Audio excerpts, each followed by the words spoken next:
Bem-vindos ao Noite Informativa e vamos, durante este espaço de tempo, discutir alguns assuntos de interesse nacional. Eu gostava de apresentar o meu convidado, Ismael Moussa, e agradecer pela sua presença aqui. Vamos discutir durante esta meia hora acerca do financiamento e também dos cortes ao orçamento retificativo aprovado ontem na Generalidade pela Assembleia da República, e também vamos fazer uma análise sobre a crise política no Zimbábue que divide os veteranos da ZANU Frente Patriótica e o presidente Robert Mugabe. Vamos começar primeiro por olhar para esta lei que foi aprovada, que é o orçamento retificativo, foi aprovada na Generalidade, que vai diminuir as previsões de crescimento económico de 7% para 4,5% este ano e também vai reduzir algumas despesas com alguns cortes em áreas estratégicas, inclusive as áreas de investimento no país. E vamos refletir primeiro, antes de falarmos sobre financiamento a este orçamento e o respectivo déficit, vamos falar um bocadinho sobre os cortes que foram feitos. Na sua opinião, Ismael Moussa, era previsível que houvesse estes cortes nestas áreas estratégicas que foram referenciadas pelo Ministro das Finanças? Bom, antes de mais, boa noite a todos. Dizer que não havia uma outra saída neste momento, senão um orçamento retificativo. Portanto, o Governo, não só pela pressão interna da demanda interna, mas também pela pressão externa, por recursos que o Governo tem disponível, não tinha outra hipótese senão apresentar o orçamento retificativo. Agora, está claro que este orçamento retificativo não vai resolver os problemas. O que pode fazer é, digamos, atenuar que não haja convulsões sociais, uma vez que poderá fazer com que alguns preços, simultaneamente aquilo que o Banco Central também anunciou, algumas medidas, visando estabilizar, entre aspas, o metical, para evitar que haja, digamos, alguns aumentos nos custos dos produtos básicos que nós dependemos normalmente da África do Sul, particularmente, na importação e de outros países, mas isto não vai resolver o problema. Portanto, eu volto a insistir aquilo que eu disse no debate da semana passada. O Governo precisa urgentemente, não só de apresentar o orçamento efetivo em relação ao orçamento, uma revisão do PES, que já foi dito que possivelmente também será submetido, mas, acima de tudo, precisa de apresentar uma revisão de todo o programa quinquenal. Porque já eu dizia na semana passada que o programa quinquenal tem metas, o programa quinquenal tem números, e estes números vão sofrer, naturalmente, uma série de consequências em relação deste orçamento efetivo. Não basta a revisão do plano económico e social. É preciso aprovar também a revisão de todo o programa quinquenal, porque todo o programa quinquenal de governação por 5 anos está comprometido. Portanto, o ano 3, o ano 4, 5 estão automaticamente comprometidos e é necessário que se submeta rapidamente à Assembleia uma revisão do programa quinquenal do Governo, para que no próximo ano não tenhamos que submeter de novo uma proposta de emenda, uma proposta de orçamento retificativo, uma proposta de revisão do PES, quer dizer, para que não façamos de novo todo este exercício que estamos a fazer hoje. É preciso estabilizar, porque ninguém garante que a situação com o braço de ferro com os doadores possa estar resolvida até o início do próximo ano. Então, mesmo por uma questão de precaução, o Governo já deve se antever e apresentar algumas propostas nesse sentido. Por outro lado, é necessário trabalhar-se rapidamente, como eu dizia, na reforma do Estado.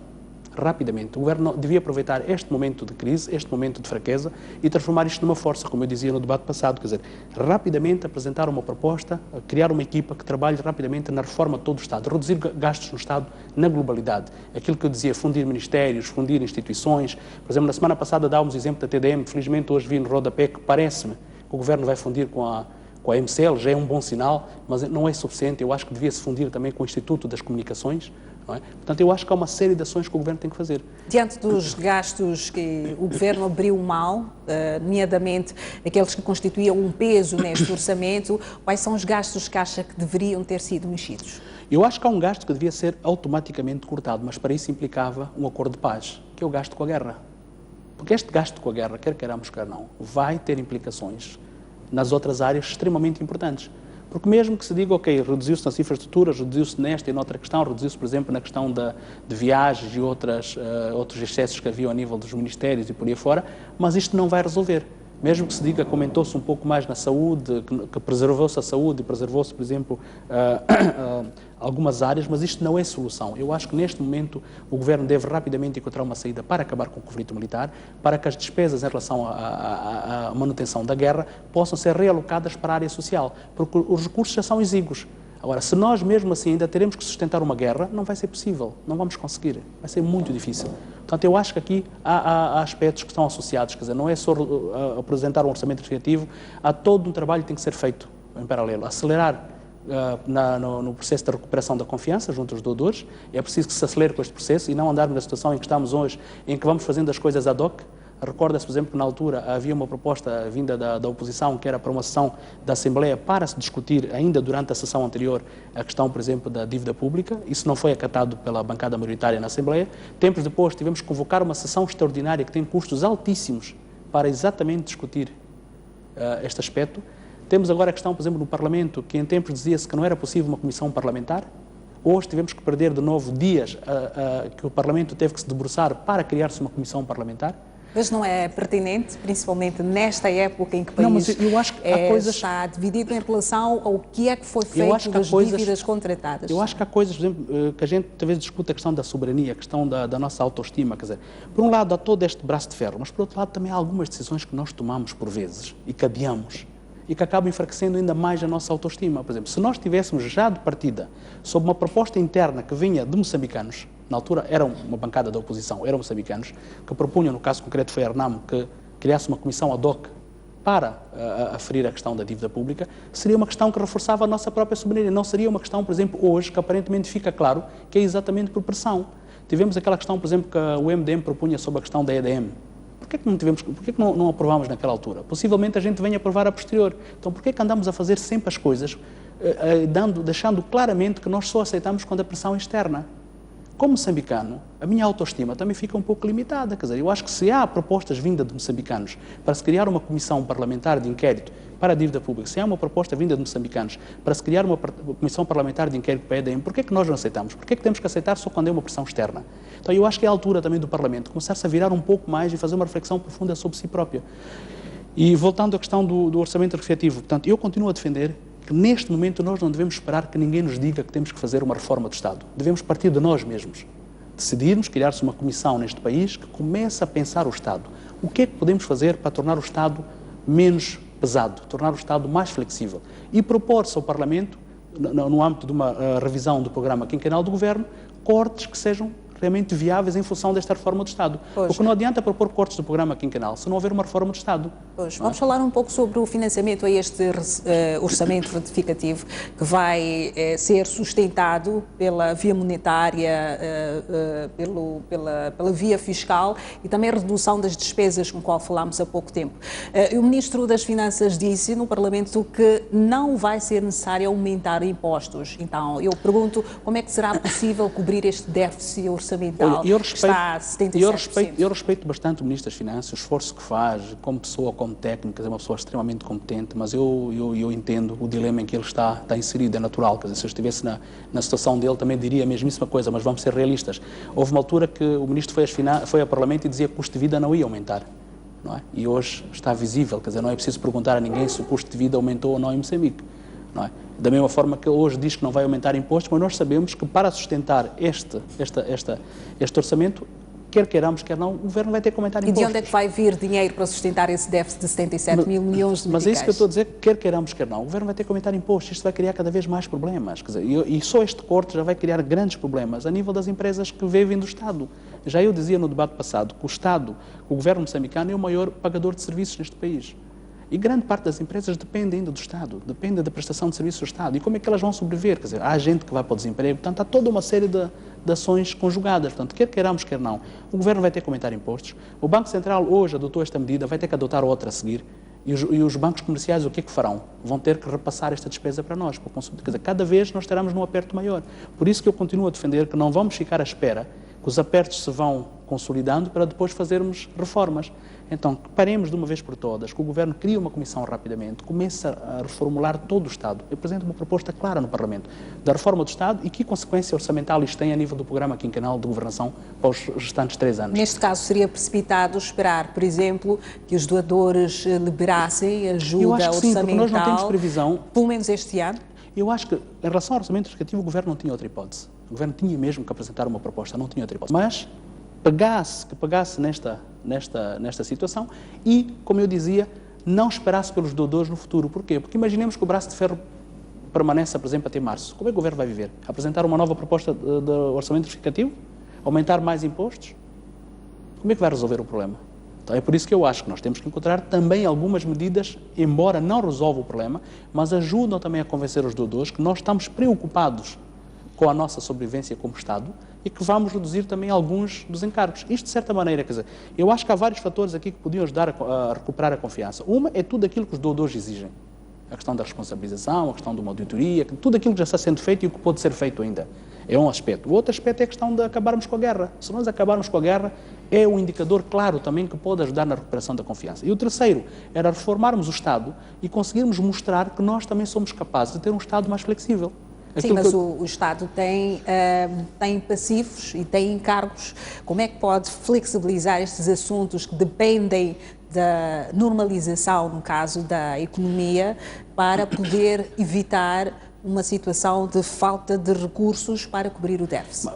Dizia eu, por exemplo, se o Estado reduzir alguns gastos, o que é que perde com isso? Não perde nada, antes pelo contrário. Não vai resolver o problema. O problema terá que ser resolvido através daquilo que eu dizia. Tem que se encontrar uma saída para recuperar a confiança.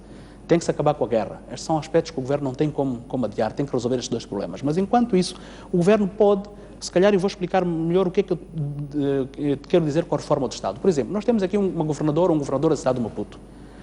São encargos desnecessários. Nós já temos o presidente do município de Maputo. Por que é que temos duas autoridades no mesmo território?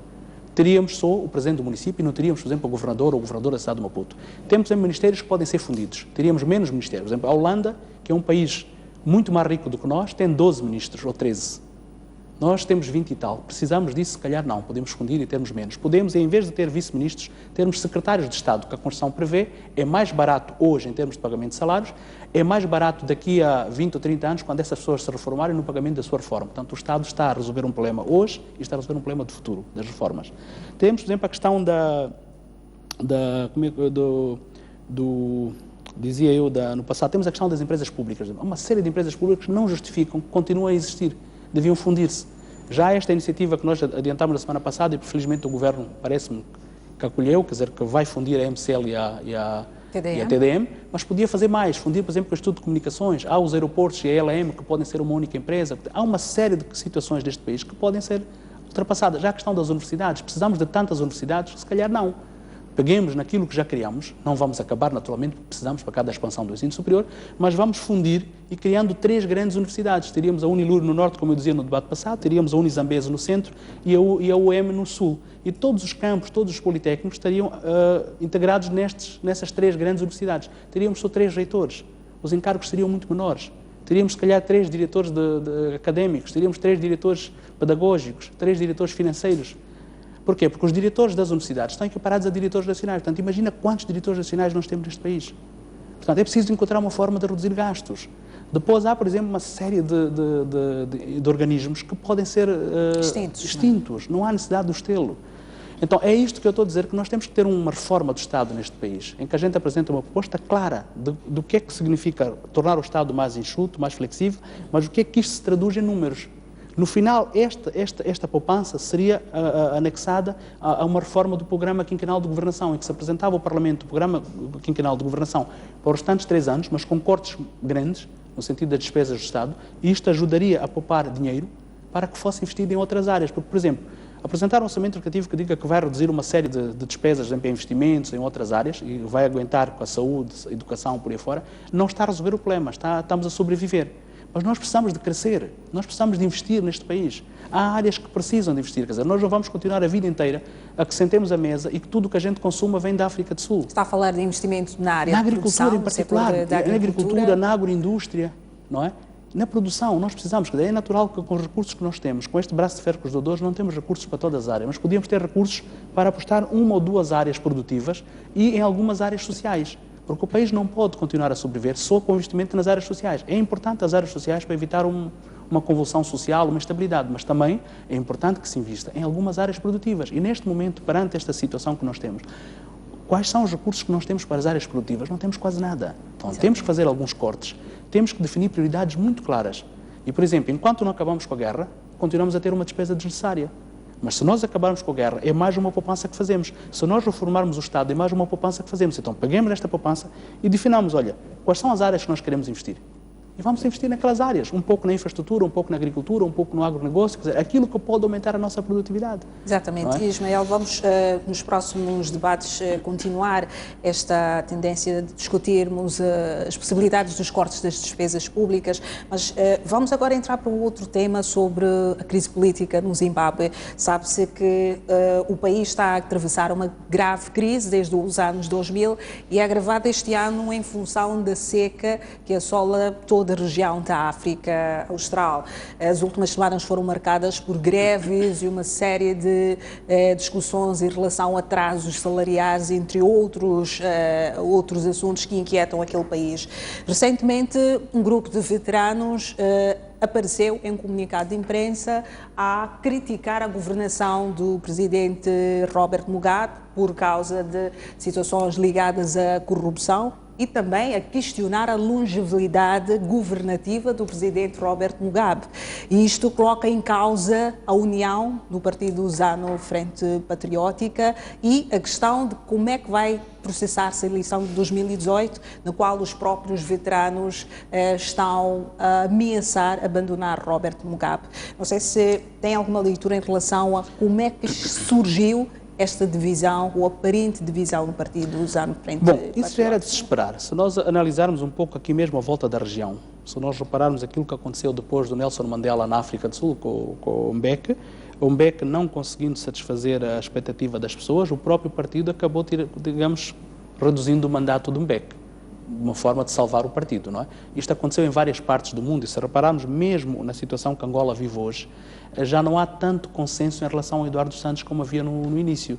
Mas isto também não é uma coisa nova. Se nós repararmos, mesmo na família, mesmo numa pequena empresa, se for uma empresa familiar, a primeira gestão da primeira geração pode ser boa, mas depois quando temos filhos, temos netos, os entendimentos tornam-se cada vez mais difíceis.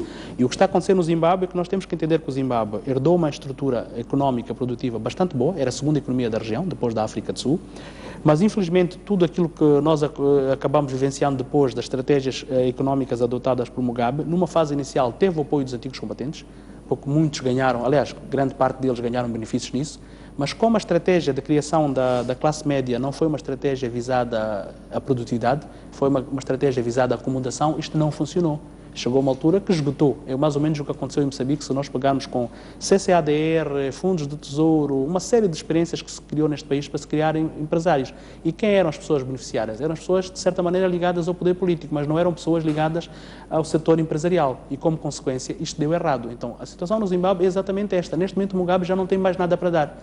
Na altura, teve as terras, tiradas dos farmeiros de origem britânica, para dar aos combatentes. Hoje pode dar o quê? Não tem mais nada para dar.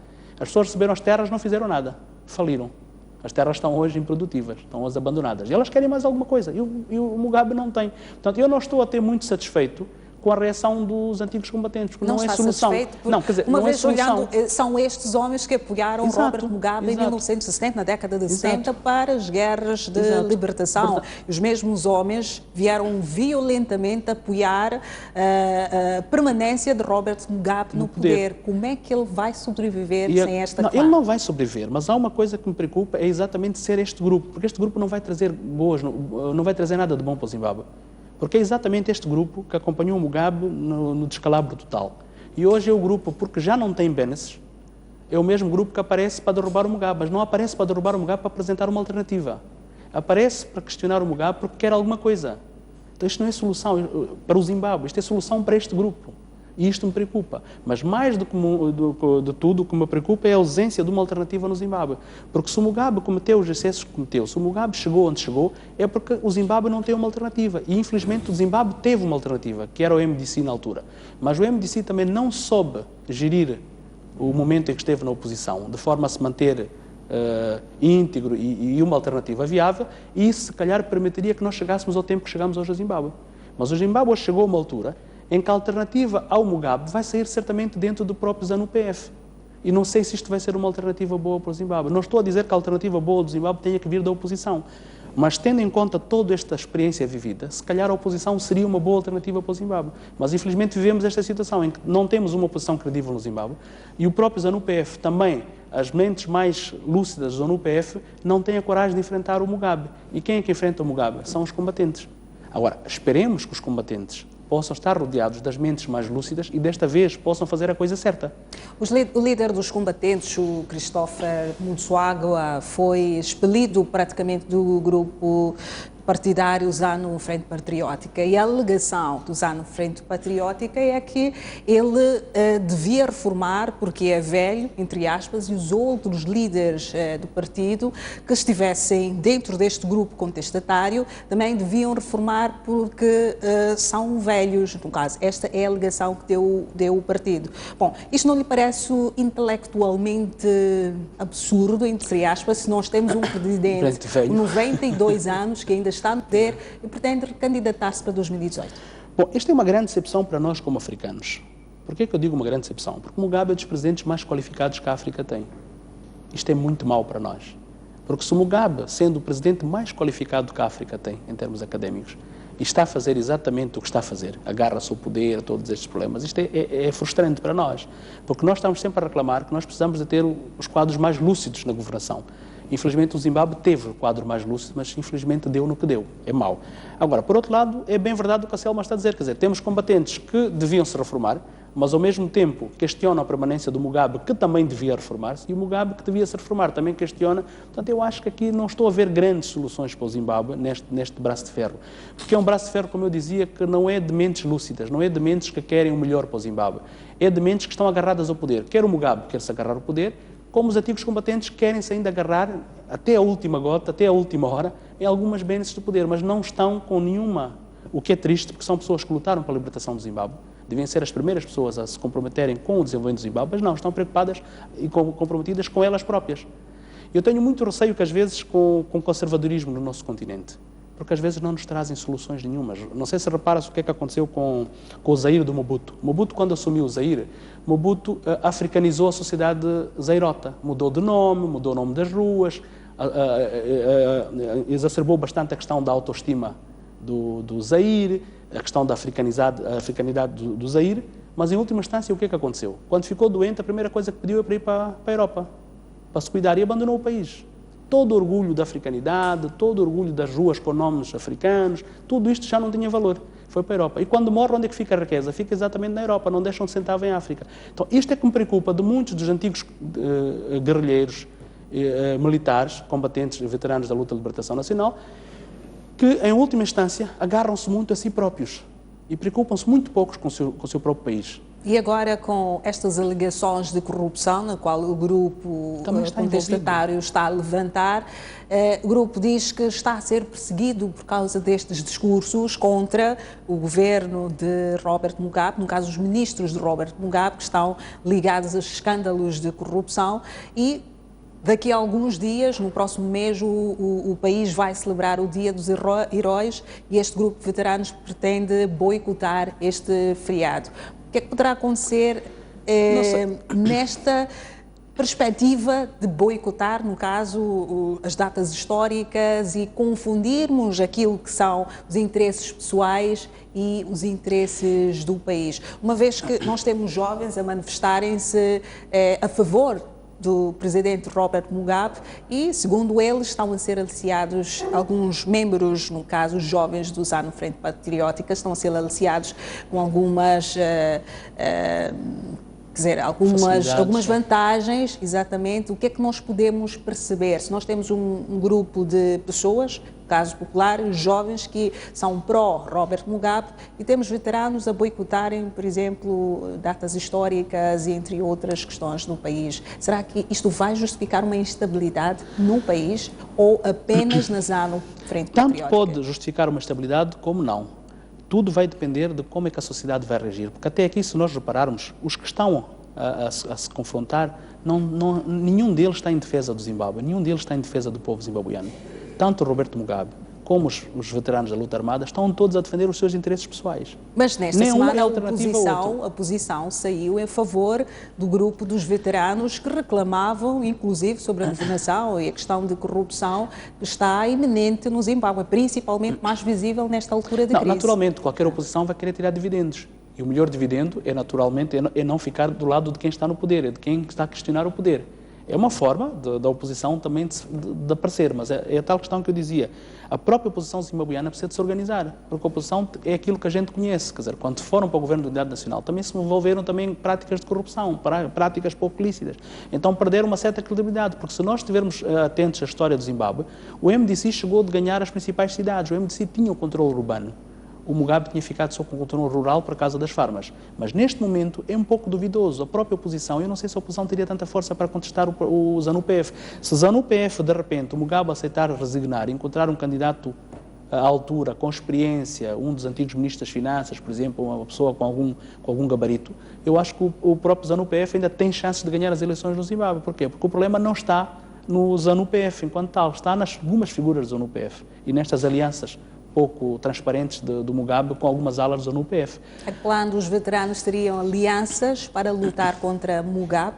Neste momento pode ser uma aliança, mas não é uma aliança duradoura, é uma aliança muito perigosa. Porque eu não sei se depois a oposição, ou mesmo o interior do ZANU-PF, pode se libertar depois desses guerrilheiros. É extremamente preocupado. Se fosse, por exemplo, um ato isolado de meia dúzia de veteranos, como aconteceu, por exemplo, na África do Sul, com o COPE, por exemplo, como o Shilu Alekota, acabou não criando uma grande ruptura, mas eram antigos combatentes, alguma parte deles, formaram um partido e não deu grande coisa, porque era um grupo pequeno. Mas se o grupo de Zimbábue for grande, é perigoso tanto para a ZANU-PF, para o futuro da ZANU-PF, como para a própria oposição se fizer uma aliança com eles, porque não sei se é uma aliança boa. Por isso que eu estou preocupado com o futuro, não estou a ver grandes perspectivas para o Zimbábue.